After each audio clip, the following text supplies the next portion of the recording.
911 emergency, what are you reporting?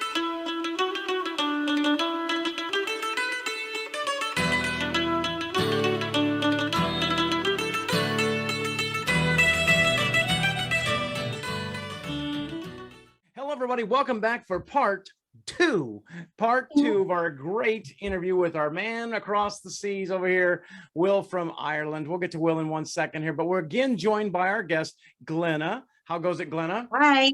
Yay. Are I'm you doing got your great. questions ready for Will over here? I do. I'm Yes. excited to, so do I. So, and Joe, what do you got? What's going on over there? You got your Ireland shirt on, you're all celebratory. What's happening here?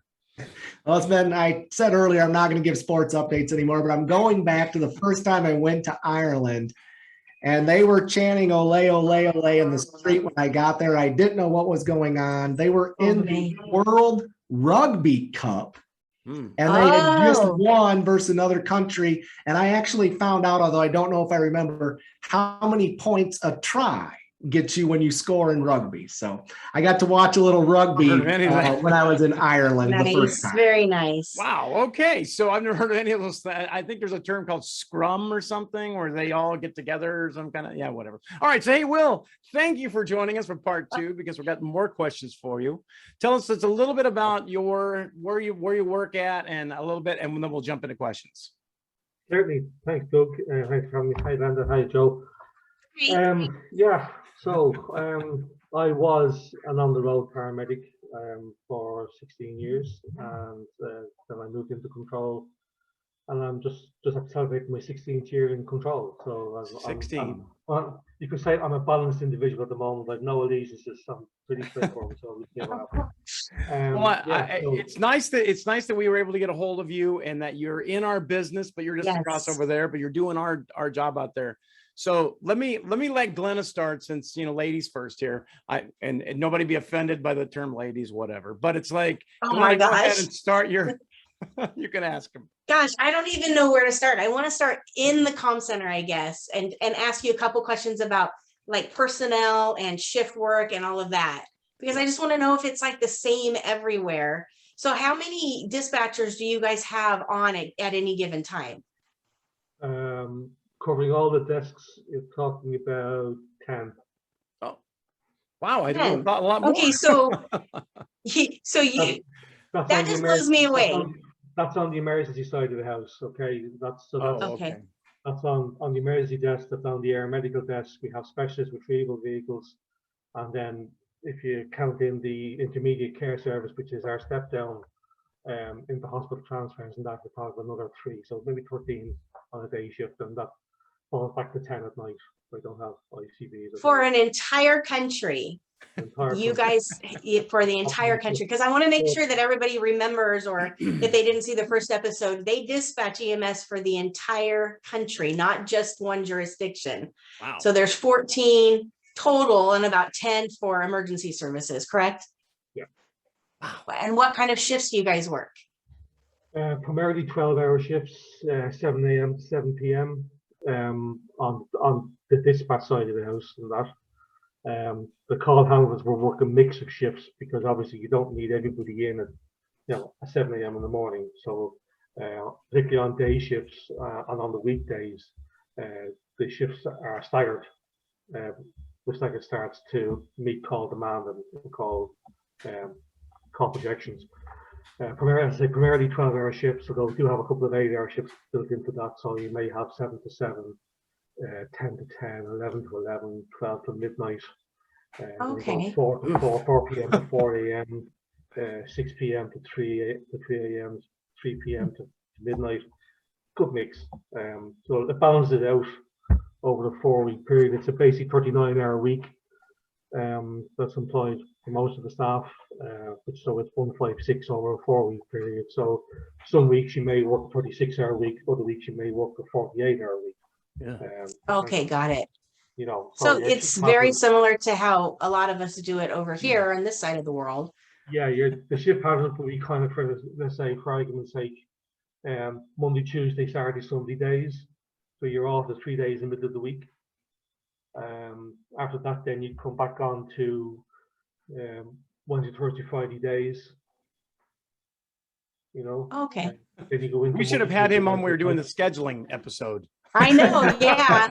See, guys, it's the same issues everywhere. Oh yes, oh yeah. Oh my God. Look at him, just no. Wow. Wow, how does, Don't mention the war. okay, no, we won't. How does, this is kind of a little bit of a different question. How is like morale in the center? Does it like ebb and flow? Like sometimes it's pretty high and sometimes it's low? Do you guys have the same issues like with low morale or anything like that? Absolutely. You know, when you're like, when you have your full complement of staff in, it gives that comfort zone that allows everybody to just to have the moment to take the breath. You know, just maybe just, you know, push the seat back a little bit and relax slightly, you know. And again, the two words you never mention in a control setting is the Q word that ends in T and has, Yes, same you know, thing. and the B See, word it that ends is in the Y same. and has us in the middle as well. You don't want it to be either of them, you know what I mean? You just want it nice and set.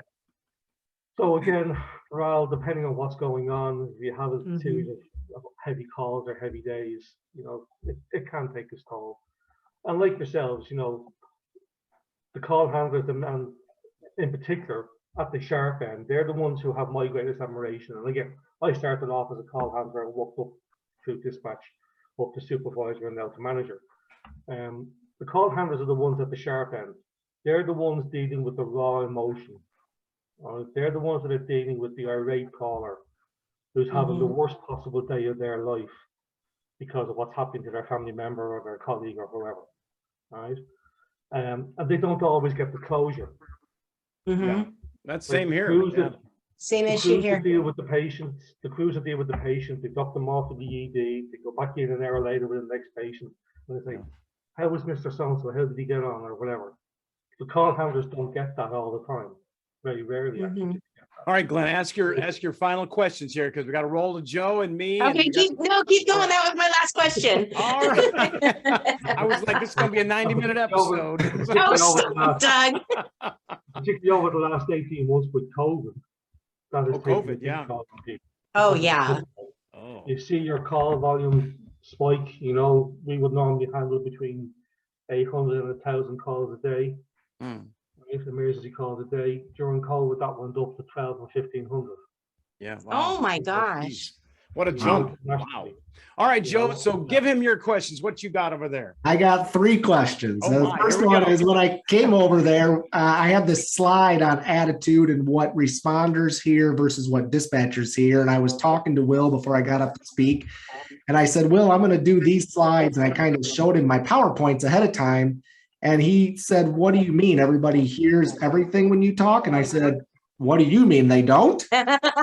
And so talk about dispatching to the responders, Will, and how it's more of a one-to-one relationship in Ireland. Yeah, the current system that we have in, and it's been in for the last 5-6 years, it's person to person. Okay, Wow. so if I can give an idea, okay, the crew on a vehicle have their handhelds, and the handhelds are married to the vehicle. All right. So when the vehicle is tied to a call, the handhelds go off first, and then the vehicle radio goes off, and that's done because in case they're not in the vehicle, if they're in the station or if they're in the shop or in the bathroom, okay, the handhelds go off first. There's a 20-second delay before the vehicle radio goes off. You don't want all 3 going off together if they're in the vehicle. No. Okay, so the dispatcher would then talk to the person or talk to the vehicle. Nobody else. They talk to that one vehicle. But nobody else in the area can hear Nobody the else. traffic between the two of them? It's a closed net. Wow. It's a closed net system. All right. Okay. And Wow. in the last 3 years, we've actually gone another step further where now there's very little voice because the information gets typed, the information gets sent down to the vehicle Oh, I see. onto Yeah. the mobile data terminal. So the information that's taken by the call handler is cut, copied, and pasted by the dispatcher, and is sent down to the mobile data terminal in the vehicle. My So when goodness. the handhelds go off, it alerts the crew that there's a call waiting for them. If they're not in the vehicle, by the time they go out to the vehicle, the message is waiting for them on their data terminal. all the information that you would get from the, you know, from NPDS, all right, age, location, the whole lot, and then when they have all that information got, the data terminal turns into their sat nav, and they can see themselves, their icon for their vehicle, and the icon where the location of the incident is, and they can Interesting. track the vehicle. They can Yeah. see themselves, and it'll tell them where to go. You know? That is just Wow. incredible. I guess That's my odd. second question of three, Will, is when I got to ride in one of the ambulances to the dispatch Oh. center, it reminded me of a, I don't know how to describe this really, but it reminded me of a station wagon car more than a what we would consider an ambulance with a big box, and you put the patient in the back end of it. So how do you guys do transport with the ambulances being these like station wagon type vehicles that we're accustomed to over here in the United States? Wow. Okay, my idea of a station wagon is probably slightly different than yours. Okay, to me, a station wagon is a car with a single stretcher. Right. Okay, it's like an estate car, what we would call it, an estate version car. Whereas the ambulances are actual a box body vehicle. It's a 4.25 ton vehicle, all right, with a ramp and the whole lot on it. So they have those. Okay. Yeah, That makes So sense. we have that. If I could share my screen with you, you'd see one of our vehicles. Right, I actually have a photograph on the screen at the moment. But you can actually email that to me and I'll put it up so our viewers can see. Oh, again, Yeah. I'll email you the complete set of vehicles that we have. Okay? Oh, cool. From motorcycle response unit to rapid response vehicle, cars, to ambulances, to the heli. I'll turn them all on to you. Wow. Yeah. Okay. So that's that's the type of thing that we have. Rapid response vehicle cars, which are staffed by one person, down to ambulances or the rigs that we Did he use, say which is another estate ambulance. vehicle? Did you say an estate vehicle? Yeah, well, what we call an estate would be one that would have a larger boot, a larger It just sounds awesome to say I have an a estate larger car. trunk, a larger trunk. A larger trunk. Trunk. That's not what I And this thought at was- all. Yeah, these were the conversations that I enjoyed the most when I got to go over there. Was Oh, I not bet. only understanding what it was and Yeah. trying to figure things out, but then explaining how we did things. And my last question before we get to Doug's, and I think that people are probably saying at home that have listened to the first two episodes, when is somebody going to ask, what's it like to work during St. Patrick's Day? Oh my God. Lots of cloves and clovers and It's not after the watershed. I can't know. Seriously. It's a mad day. Okay. wow. We all have our CAD software that can predict, spikes in call volume and the whole lot. Patrick's Day goes out the window. Patrick's Day is like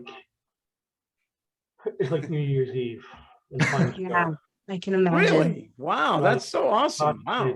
Well, again, there's nothing malicious, and as Joe has already alluded to, okay, we like our little tipple every now and then, and you have to wet the shamrock on Patrick's Day, you know. Wow. Yeah. Never heard Oh, that you before, have but- to as well. That's Yeah, not wet an the American thing. Wow. Absolutely. So any time that alcohol is involved in any instances involved, your incidences always go up. So Yeah. 9 times out of 10, it's nothing malicious. It's just hijinks and the day that's in it, just taking its toll on people. Yeah, absolutely. And before I turn it back to Doug for his questions, I just want to personally thank you and thank everybody that welcomed me at IAD Navigator when I came over there. You guys were awesome. I'm so glad that you stay in touch with me. Thank you. And thanks for joining us. But I'm going to kick it back to Doug for his questions. right, It's been look. awesome getting to know you, Will. All right, look, I let them ask these really tough questions. I'm going to ask the total easy ones. Okay. So what is your favorite snack that you eat during your shift? What do you have over there? Oh, Because I bet it's not called the same thing we call it. So what do you have? probably not. This Oh, is actually one God. of the easy questions. I'm sorry. That was an easy one. Good job, Doug. Stump them. Just stump them. Well, Right, well, probably my one thing, and again, it goes back to my days on the road when I was on an ambulance. I always carried a Mars bar. Oh, Mars bar. Okay. all Mars right. bar. I thought he was That's going to say Snickers with haggis. almonds I didn't here. know. So I didn't I always understand. carried a couple of those. I always carried a couple of those in the kit bag just in case I was caught out. You know. Okay. See, just in case I that's an didn't easy get- question right My there. All right. favorite candy bar. That's so cool. How you know, about this one? yeah, So okay, but do you put them in the fridge? uh, Yes, Snickers. yes. Snickers. I do that. Have you Yeah. sliced them? Snickers with almonds.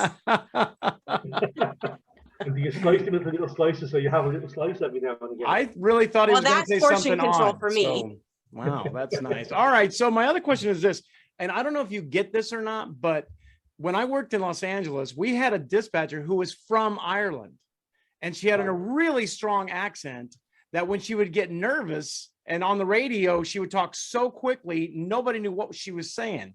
Do you have people over there that are coming into your center that don't speak with your accent? And does that make it a difficult situation? Do you ever have that? Yes, but again, part of it as well is that within Ireland you have so many different dialects Oh, Mhm. of English being spoken yeah. because of the regional accents. Right, so There's you have, regional accents. Regional you have, accents. you have, as I say, you have Donegal, you have the Northwest, Yeah. you have West Cork and Kerry, which can be a very, very thick, hard to understand accent. And again, if they speak quickly, it's just a blur. And that's one of the things. It's one of the things I was conscious about coming on here tonight. Was that I'd be speaking too quickly for you, because I You know have the what? same problem It's when I it's go one of to those UK. things. I just because I remember this girl in LA that had that really thick accent, and when she was fine, everything was great. You could totally understand her. But once the thing started getting nervous and she's on the radio, you were like, I would have officers calling me saying, "What's she to say?" I'm like, I don't know. So I have no idea. I don't know. Just go and find out what's going on. But see, and you got the regional accents, which has got to be even like, I'm sure they have their own way of saying things, and you're kind of like, who are you talking to, me? It's like, that's got to be even something. down to the spelling of words. Okay. Really? the- Wow. Well, the spelling of the word, sorry, the phonetic pronunciation Oh, phonetics. may not- Okay. may not match how it's spelled. My Oh, God. Oh my And then God. again, that may not even match how it's spelled on the map. Oh God. Okay. So I'm never going over there to work. So I know. I want to. Just a very, very simple one. A very simple example of that is a place not too far from where I live called Enfield. Until okay. Okay, and to most people it's spelled Enfield, but on the maps and on the Ordnance Survey geographical maps of the country, it's spelled Innfield as an What the infield. hell? Because it was an old place where they used to have the old kind of stagecoach house where people could stop off on the Wow. old days if they were riding across country and have a night's board and lodgings overnight and get the horses fed and watered and the whole lot. Oh man, that's totally cool. That's got to be a cool. It I mean, is. there's so much history over there. It's got to be just awesome to see. I would love to see that part of it. So that's a big thing. Hey, my final question is this. I asked this in all the classes I usually teach out there, but let me ask you this. What's the biggest issue facing your comm center today? What is it? Is it staffing, training? What is it? That was a hard question, Doug. I know. It's a It's my final turnover of question. staff. It's a turnover of staff. Staff. Turnover. Yeah.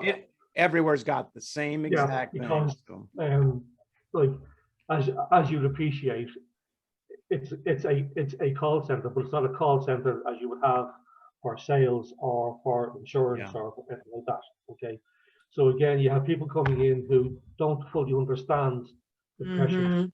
and Yeah. the stresses and strains involved. You may have people who are not used to working shift work. yeah. So different shift patterns take a toll. Because of the shift patterns, their eating habits get affected. So they have dietary problems, and all this things into the mix.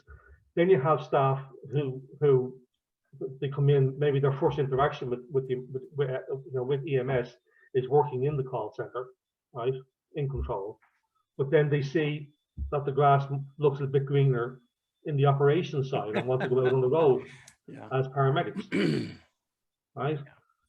Or else we lose staff who have been good call handlers who want to make a step up then to go on and work on dispatch.